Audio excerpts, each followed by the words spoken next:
Hopefully everyone is doing well. Today's target is to solve question number 5.24 और आप इसकी shape यहाँ से चेक कर सकते हैं। यहाँ पर ऑलमोस्ट जो हमारी CGS और इनकम स्टेटमेंट की वैल्यूज़ हैं वही लिखी हुई हैं। जैसे ओपनिंग स्टॉक दिया हुआ है आपको सबसे पहले, उसके बाद परचेजेस दी हुई हैं, फिर सेल दी हुई है, एंडिंग इन्वेंट्री है, मार्केटिंग और एडमिन, ये मिक्स करके कॉस्ट ऑफ गुड सोल्ड की भी आइटम्स हैं यहाँ पर, और कुछ चीज़ें, कुछ एलिमेंट्स जो हैं वो इनकम स्टेटमेंट के हैं। जैसे अगर आप गौर करें तो आपके पास ये ओपनिंग इन्वेंट्री, बिगनिंग लिखा हुआ है, ओपनिंग इन्वेंट्री, परचेजेस और एंडिंग इन्वेंट्री, ये CGS है। अब आप सोच रहे होंगे कि CGS के अंदर वर्क इन प्रोसेस आता है, डायरेक्ट लेबर आता है, वहाँ पे FOH आता है, फिनिश गुड्स आती हैं, तो nothing is present over here. It's all right. अगर क्वेश्चन के अंदर आपके पास CGS का फुल परफॉर्मा अवेलेबल नहीं है तो जो चीज़ें अवेलेबल है बस वही आपकी CGS है। इसका मतलब है सिर्फ 3 चीज़ों से CGS बनेगी। और आप जब अपने क्वेश्चन में देखते हैं तो परफॉर्मा में अब तक आपने ये वाला परफॉर्मा फॉलो किया और इन सब चीज़ों को फिल करके तब आप लास्ट में जाके कॉस्ट ऑफ गुड सोल्ड निकालते थे। अब मैं आपसे क्या बोल रहा हूँ कि ओपनिंग स्टॉक अवेलेबल है, परचेजेज अवेलेबल है और क्लोजिंग स्टॉक अवेलेबल है, इसके अलावा क्वेश्चन में कुछ नहीं है। तो फिर ये जो नीचे वाली सारी चीज़ें हैं जो प्राइम कॉस्ट से स्टार्ट हो रही हैं कॉस्ट ऑफ गुड सोल्ड तक है, अगर if these elements are not available in question then how can you solve for cost of good sold. जब चीज़ें ही अवेलेबल नहीं हैं तो आप इसको यूँ एज्यूम कर लें कि ये सब चीज़ें अवेलेबल नहीं हैं, ये भी ज़ीरो है, ये भी ज़ीरो है, ये भी ज़ीरो है, सारी अमाउंट्स ज़ीरो हैं। तो इसका मतलब जो आंसर आपके पास रॉ मटेरियल कॉस्ट का आएगा वही आंसर आपका CGS का। होपफुली आपने अंडरस्टैंड कर लिया है। तो अब पहले हम CGS क्रिएट करेंगे, लेकिन एक और प्रॉब्लम हमारी क्रिएट हो गई। जब आप बिगनिंग इन्वेंट्री को पढ़ें तो उसके साथ जो प्राइस लिखी हुई है वो एट सेल प्राइस है, और ये आपको पता है कि जो इन्वेंट्रीज़ होती हैं, स्टॉक्स होते हैं, वो हमेशा कॉस्ट प्राइस पर होते हैं, सेल प्राइस पर होती है। नहीं कि जो हमारे अपने गोडाउन के अंदर कमोडिटीज़ पड़ी हैं हम उन पर कैसे प्रॉफिट कमा सकते हैं, यानी अपने आप से कैसे प्रॉफिट कमा सकते हैं। बिगनिंग इन्वेंट्रीज़, परचेजेज़ और एंडिंग इन्वेंट्रीज़ जो हैं ये इंटरनल अफेयर्स होते हैं, ये हमने खुद ख़रीदी होती हैं चीज़ें, हम अपने आप से प्रॉफिट तो कमा नहीं सकते। तो फिर यहाँ पर सेल प्राइस क्यों लिखी हुई है। अब आपका पहला टारगेट ये होगा कि आपने इस सेल प्राइस से जो आपको गिवन है यहाँ से आपने इसको कन्वर्ट करना है और कॉस्ट प्राइस बनाना है। इसी तरह से एंडिंग इन्वेंट्री को कन्वर्ट करना है, कॉस्ट प्राइस बनाना है, और यहाँ जो परचेजेज हैं वो ऑलरेडी कॉस्ट प्राइस पर है। तो आपको इन दो चीज़ों को पहले सेल प्राइस से कन्वर्ट करके इनको कॉस्ट प्राइस क्रिएट करनी है। अब वो कैसे क्रिएट करेंगे, उसके लिए जैसे हमने पिछले 5.23 में स्टेप बाय स्टेप कैलकुलेशन की थी, अभी भी हम स्टेप बाय स्टेप कैलकुलेशन करेंगे। मैं आपको प्रोसीजर बता देता हूँ कि पहले हम एक CGS कैलकुलेट करेंगे और वो सारी की सारी सेल प्राइस पर होगी। उससे हमें अंदाज़ा हो जाएगा कि यहाँ एक और प्रॉब्लम आपको दिखाई दे रही है।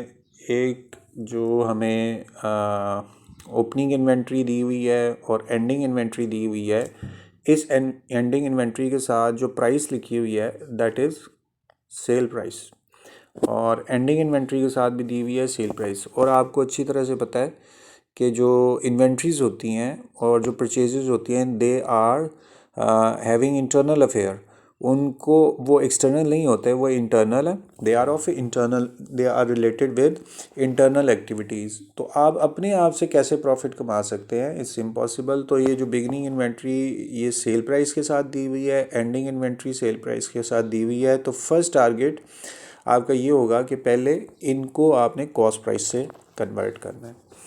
अब उसके लिए आप क्वेश्चन में जाएंगे, वहाँ पर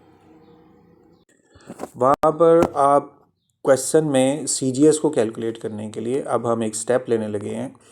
यहाँ पर CGS कैसे कैलकुलेट होती है, सबसे पहले क्या लिखते हैं, ओपनिंग इन्वेंट्री, और इन्वेंट्री को स्टॉक भी बोलते हैं तो आप साथ में लिखना चाहें तो लिख लें ओपनिंग इन्वेंट्री या स्टॉक।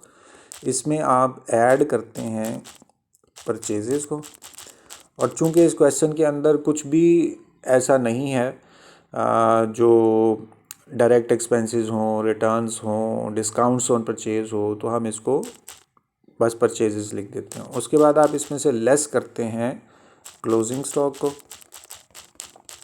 तो आपके पास कॉस्ट ऑफ गुड सोल्ड आ जाती है या मटेरियल यूज आता है। लेकिन चूँकि मैंने आपको बताया क्वेश्चन के अंदर सिवाय ओपनिंग, परचेज और क्लोजिंग इसके अलावा कुछ नहीं दिया हुआ, तो बस यही आपकी CGS कैलकुलेट होगी।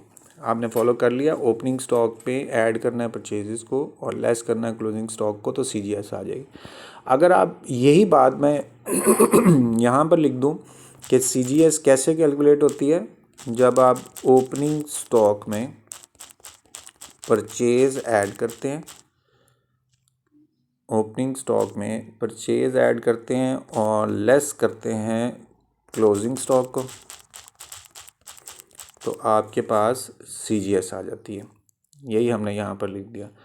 अच्छा, अब आप गौर करें कि आपके पास जो गिवन स्टेटमेंट है उसमें ओपनिंग स्टॉक भी सेल प्राइस के ऊपर है, तो मैं साथ में यहाँ मेंशन कर देता हूँ कि जो ओपनिंग स्टॉक है वो सेल प्राइस पर है और जो क्लोजिंग स्टॉक है वो भी सेल प्राइस के ऊपर है। क्लोजिंग के स्पेलिंग ठीक नहीं है, ठीक कर देते हैं। तो क्लोजिंग स्टॉक और ओपनिंग स्टॉक दोनों सेल प्राइस के ऊपर हैं, तो जाहिर है कि जब इनको प्लस माइनस करेंगे तो आपके पास जो कॉस्ट ऑफ गुड सोल्ड आएगी वो भी सेल प्राइस पर आएगी। तो कॉस्ट ऑफ गुड सोल्ड की सेल प्राइस सेल होती है, वो यहाँ पुट कर दें आप, और फिर जब आप परचेजेस निकालेंगे यहाँ से तो वो भी सेल प्राइस पर आएगी। आप बात फॉलो कर रहे हैं? अच्छा, इसको हमने जो अपनी पुरानी स्टेटमेंट है वहीं से स्क्वीज़ किया है, वहीं से इसको टेक ओवर किया है, और उसमें मैं उसको भी लिखना चाह रहा हूँ ताकि आप वो अंडरस्टैंड कर पाएँ। तो ओपनिंग स्टॉक आपके पास होता है, उसमें आप परचेजेस को ऐड करते हैं और लेस करते हैं क्लोजिंग स्टॉक को। ये दोनों स्टेटमेंट गौर से देखें। अगर ओपनिंग स्टॉक कॉस्ट प्राइस पर हो, परचेज कॉस्ट प्राइस पर हो और क्लोजिंग स्टॉक कॉस्ट प्राइस पर हो, तो आती भी कॉस्ट है, यानी कॉस्ट ऑफ गुड्स सोल्ड। अब मैं क्या कह रहा हूँ, ओपनिंग स्टॉक अगर सेल प्राइस पर है और क्लोजिंग स्टॉक भी सेल प्राइस पर है, तो जो आंसर आएगा वो कॉस्ट नहीं आएगी, वो भी सेल आएगी। इसलिए मैंने लेफ़्ट साइड पे सेल लिख दिया। और चूंकि अब हमारी परचेजेस मिसिंग हैं तो ऑब्वियसली वो परचेज भी सेल प्राइस पर आएगी। ये बात आपको अंडरस्टैंड करने की ज़रूरत है, तो इसलिए आप इसको रिवर्स करें और दोबारा सुनें। सिंपल मैटर ये है कि अगर सारी चीज़ें कॉस्ट होंगी तो आंसर भी कॉस्ट आएगा, अगर सारी चीज़ें सेल प्राइस की होंगी तो आंसर भी सेल आएगी। अब आपको जो ओपनिंग स्टॉक दिया हुआ है उसको ध्यान से देखें, वो सेल प्राइस के ऊपर है ओपनिंग स्टॉक, और वो कितना है 312,500। तो आप यहाँ पर उसकी वैल्यू पुट कर दें। सबसे पहले सेल लिखा हुआ है और फिर ओपनिंग स्टॉक की जगह अमाउंट आप पुट करें 312,500, और इसमें आपने प्लस करना है परचेजेस को, और परचेजेस अभी हैं नहीं तो उसकी जगह आप परचेज ही लिख दें, और इसमें से लेस करना है क्लोजिंग स्टॉक को। तो क्लोजिंग स्टॉक यहाँ पर ये इस नंबर पे क्लोजिंग स्टॉक लिखा हुआ है और वो भी सेल प्राइस पर है 375,000। तो आप यहाँ आएँ और यहाँ माइनस कर दें 375,000। अब गौर किया आपने, अगर ओपनिंग स्टॉक सेल प्राइस पर है, क्लोजिंग स्टॉक सेल प्राइस पर है, तो इज इक्वल टू के लेफ़्ट साइड पर भी सेल प्राइस ही आएगी। अब सेल प्राइस देखते हैं क्या क्वेश्चन के अंदर गिवन है, तो आप यहाँ चेक करें, ये सेल प्राइस भी हमारे पास अवेलेबल है और वो कितनी है से 18,12,500, वो भी अब आप फिल कर सकते हैं। ये जो सबसे लेफ़्ट साइड पे सेल लिखा हुआ है वहाँ हम लिख देंगे 18,12,500, और ये किसको इक्वलाइज़ कर रहा है फिर 312,500, और इसमें प्लस करना है आपने परचेजेस को जो ऊपर लिखा हुआ है, हम सिर्फ उस स्टेटमेंट को नीचे उतार रहे हैं, और माइनस करना है क्लोजिंग स्टॉक को, और वो क्लोजिंग स्टॉक है 375,000। अब हम स्टेप बाय स्टेप आगे चलते जा रहे हैं ताकि हमें वैल्यूज़ मिलें। अब आप गौर करें कि ये जो 3,12,500 है, ये इधर क्या हो रहा है, यहाँ पर ये प्लस हो रहा है, तो इज इक्वल टू से मैं इधर लेकर जाऊँगा तो माइनस हो जाएगा, और इसको चेक करें, ये 375 इधर क्या हो रहा है माइनस, जब मैं इज इक्वल टू से इधर लाऊंगा तो वो प्लस हो जाएगा। मैं अब इनको इकट्ठा लिखने लगा हूँ, यानी कि सबसे पहले जो अमाउंट लिखी हुई है 18,12,500, इसमें 312,500 जो इज इक्वल टू के राइट साइड पे इधर आएगा तो माइनस हो जाएगा 312,500, और जो ये 375 इधर माइनस हो रहा है इधर आके प्लस हो जाएगा 375,000, और इज इक्वल टू से इधर फिर अकेली एक ही चीज़ रह जाएगी जो इंग्लिश में हमने लिखा हुआ है परचेजेस, तो आपने यहाँ परचेज लिख दिया। ओके, अब इसकी कैलकुलेशन, ये तो हम स्टेटमेंटल फॉर्म में लिख दिया, अब इसकी कैलकुलेशन कर लेते हैं। और हमने क्या कैलकुलेट किया, 18,12,500, उसमें प्लस किया है 312,500 और माइनस करना है 375,000। तो यूँ आपके पास एक आंसर आ गया 17,50,000।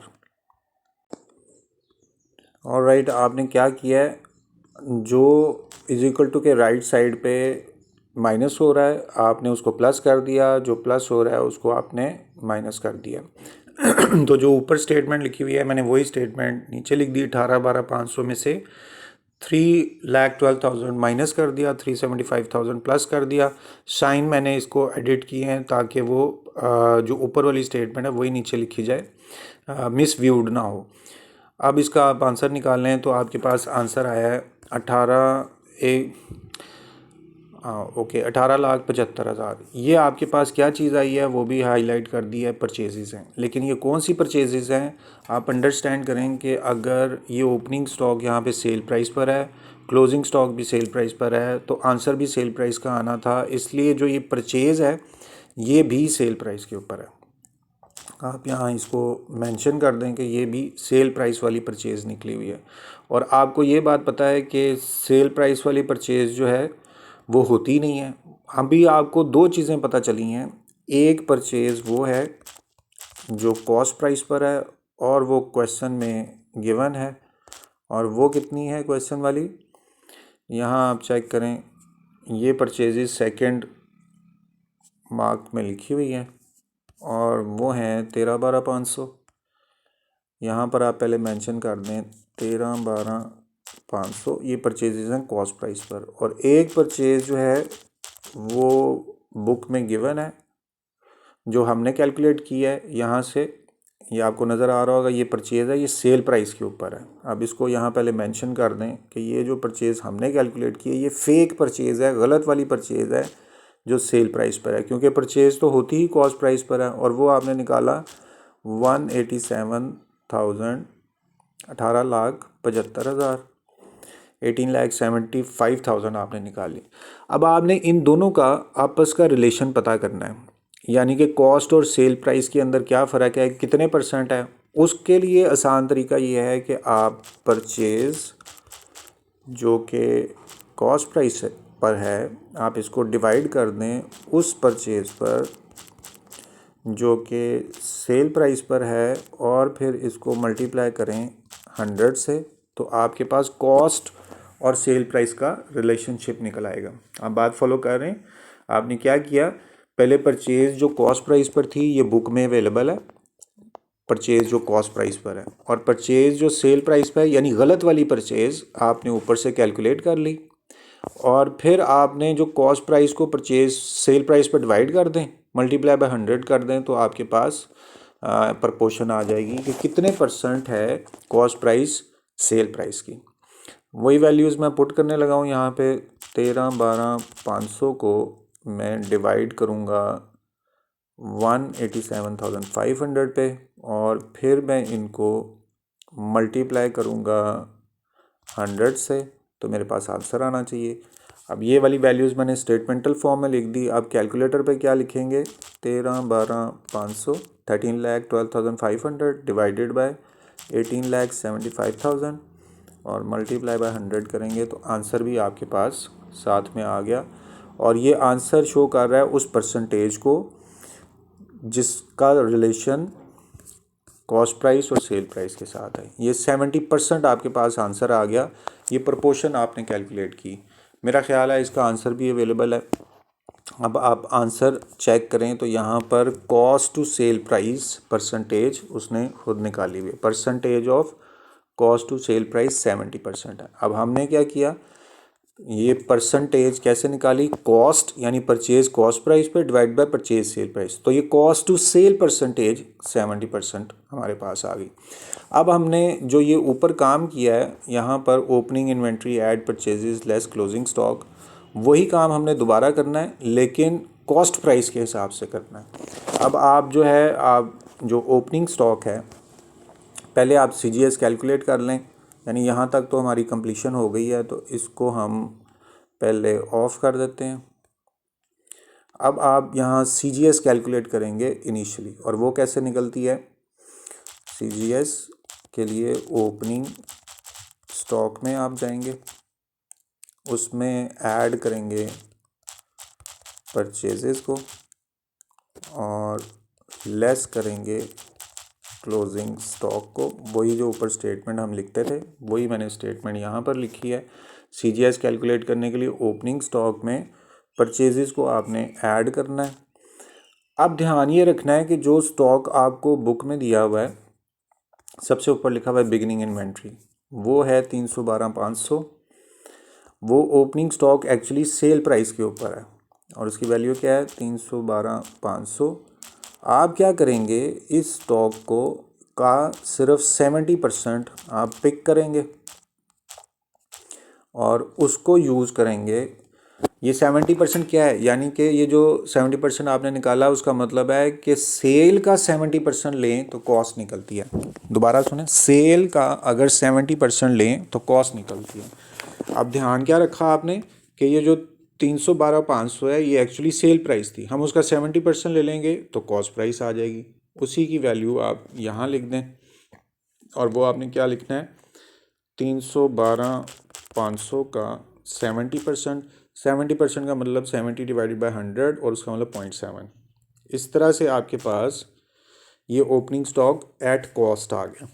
अब इसमें परचेज ऐड करनी है, उसको भी आपने कॉस्ट प्राइस वाली परचेज टेक ओवर करनी है और वो बुक में गिवन है। उसके लिए हमें यहाँ पर भी लिखी हुई है 13,12,500 और बुक में भी मैं आपको दिखा सकता हूँ कि जो परचेजेस हैं ये सेकंड नंबर पे लिखी हुई हैं परचेजेस, और वो है 13,12,500।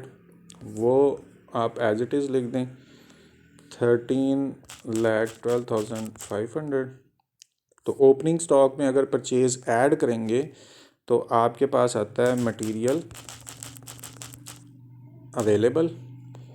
आप ये चूँकि हेडिंग है मटेरियल अवेलेबल, इसको आप हाईलाइट कर दें और लेस करना है क्लोजिंग स्टॉक।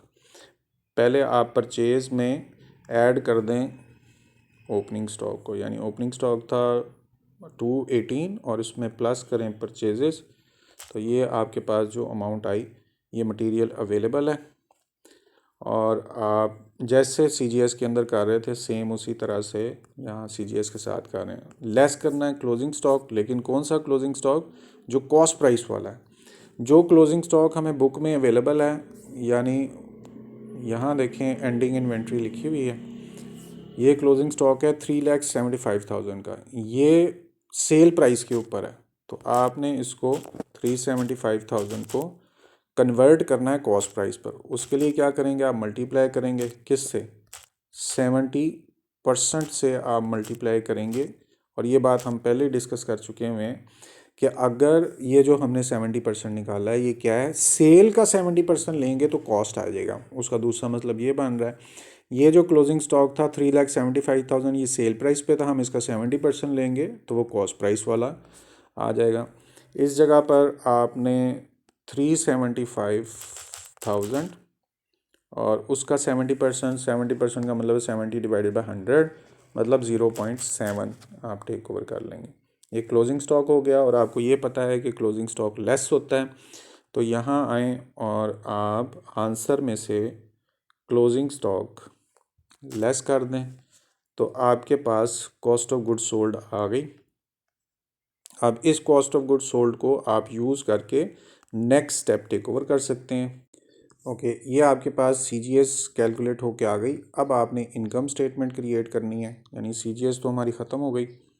इनकम स्टेटमेंट आप कैसे कैलकुलेट करते हैं, ये देखिए मैंने आपको पहले बताया कि आपने CGS का पूरा परफॉर्मा यूज़ नहीं किया, आपने सिर्फ जो मटेरियल अवेलेबल है उसको यूज़ किया और CGS कैलकुलेट कर ली। अब इनकम स्टेटमेंट निकालने के लिए आपको सबसे पहले लिखना होता है सेल्स, उसमें से लेस करना होता है CGS, तो आपके पास GP आ जाएगा, और GP में से लेस करना होता है अदर, या अगर क्वेश्चन में ऑपरेटिंग एक्सपेंसेस दिए हुए हैं तो दोनों को लेस कर दें, तो आपके पास जो फाइनल आंसर आता है वो नेट प्रॉफिट होता है। सेल में से CGS लेस करें तो वो आपके पास ग्रॉस प्रॉफिट आ जाएगा, और ग्रॉस प्रॉफिट में से अदर एक्सपेंसेस लेस करें तो आपके पास नेट प्रॉफिट आ जाएगा।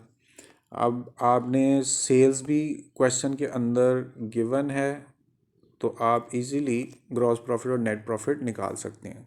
सबसे पहले आप क्वेश्चन में आएँ और सेल देखें, वो पहले से ही आपने एक दो दफ़ा लिखी हुई है, तो यहाँ पर सेल थर्ड पॉइंट पर आप चेक करें, ये सेल है और वो सेल दी हुई है 18,12,500, तो आप सेल की वैल्यू यहाँ पुट करें 18,12,500। उसके बाद कॉस्ट ऑफ गुड सोल्ड लिखनी है, और कॉस्ट ऑफ गुड सोल्ड देखें यहाँ पे आपने निकाल ली हुई है, वही वाली वैल्यू आप यहाँ पर लिखेंगे कॉस्ट ऑफ गुड सोल्ड के अंदर, वो वैल्यू है 1268750। अच्छा जी, अब आपने क्या करना है, सेल में से CGS लेस करना है, ये सेल है, इसमें से CGS 1268 लेस किया तो आपके पास GP आ गया। GP के कैलकुलेशन करने के बाद आपको नेक्स्ट जो कैलकुलेशन करनी है, इसी GP में से आपने अदर और ऑपरेटिंग एक्सपेंसेस लेस करने हैं, और अदर और ऑपरेटिंग एक्सपेंसेस क्वेश्चन के अंदर देखें लास्ट टू जो दो आइटम्स दी हुई हैं, मार्केटिंग और एडमिन एक्सपेंसेस, ये अदर और ऑपरेटिंग एक्सपेंसेस है 81,500, 32,250। आप क्या करें, पहले इनको इधर मेंशन कर दें ताकि आपके जहन में रहे कि अमाउंट्स क्या हैं। वो आपके पास है 81,500, और दूसरी अमाउंट आपके पास है 32,250। दो एक्सपेंसेस जो हैं ये आपके पास अदर और ऑपरेटिंग एक्सपेंसेस हैं, उन्हीं एक्सपेंसेस को आप यहाँ टोटल करके लिख दें, और अमाउंट्स आपके पास 81500 और प्लस 32,250 प्लस करके आपने यहाँ पर लिख दिए। और फिर आपको ये भी पता है कि ये भी लेस करने हैं अदर और ऑपरेटिंग एक्सपेंसेस, तो आपके पास जो GP आया हुआ है इस GP में से लेस कर दें ऑपरेटिंग एक्सपेंसेस, तो आपके पास फाइनली जो आंसर आया वो नेट प्रॉफिट है जो आपने पहले लिखा हुआ है। देखें इस पूरे क्वेश्चन के अंदर एक्चुअल जो वर्किंग की है वो बस ये है, हमने पहले CGS को कैलकुलेट किया और उसके बाद हमने यहाँ पर इनकम स्टेटमेंट बना ली, वो हम यहाँ मेंशन कर देते हैं। इनकम स्टेटमेंट आपने क्रिएट की और साथ में CGS क्रिएट की, और CGS के लिए ये जो वर्किंग है इट्स वेरी इंपॉर्टेंट जो आपने यहाँ पर की है। क्वेश्चन का थीम क्या था कि आपके पास जो ओपनिंग और क्लोजिंग स्टॉक्स हैं वो एक्चुअली सेल प्राइस के ऊपर थे, ये देखें सेल मेंशन किया हुआ है।